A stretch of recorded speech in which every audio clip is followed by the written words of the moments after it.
এই real horror স্টোরিটা শুনুন। রিয়েল হরর স্টোরিটা শুনলে বুঝতে পারবেন যে ভয় কাকে বলে। তো এই ঘটনা হচ্ছে আমার একটা বন্ধুর মেসোমশাই, যিনি শাড়ির ব্যবসা করেন। এবার শাড়ি ব্যবসা করতে কি হলে যে মঙ্গলা হাটটা হয়, সেই মঙ্গলা হাটে যেতে হয়, খুব ভোর রাতে বেরোতে হয়। ঠিক 2:30-3টে বাজে তখন তিনি বেরিয়েছেন। এবার গ্রাম্য এরিয়া যখন মাঠের মাঝখান দিয়ে আসছিলেন, সেই সময় একটা বউয়ের সাথে দেখা হয়। একটা মহিলা যাতায়াত, তিনি বলেন যে তাকে একটু ছেড়ে দেওয়ার জন্য, হেল্প করার জন্য।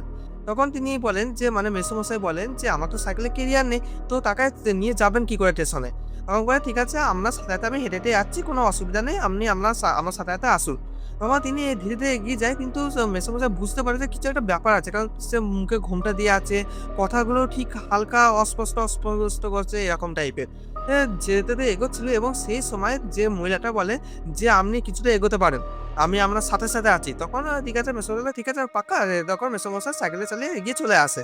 যখন ঠিক স্টেশনের পাশে সাইকেলের দোকানে সাইকেলটা রাখছে, স্টেশনে উঠতে যাবে, ওঠার অন্যদিকে দেখছে সেই মহিলাটা। সেম শাড়ি, সেম ঘোমটা দিয়ে আছে এবং হাতটা হালকা নাড়ালো। তখনও বুঝে গেল যে এটা কিছু না কিছু একটা ব্যাপার আছে। তখন যখন মেসোমশাইকে জিজ্ঞেস করা হয়, তিনি বলেন যে তার জীবনে যদি কোনো অলৌকিক ঘটনা ঘটে থাকে, সেটা হচ্ছে তার জীবনের সবথেকে বড় অলৌকিক ঘটনা। তো আপনার সাথে যদি কিছু এরকম না হতে চায়, তাহলে অবশ্যই আমার চ্যানেলটি সাবস্ক্রাইব করবেন, লাইক করবেন।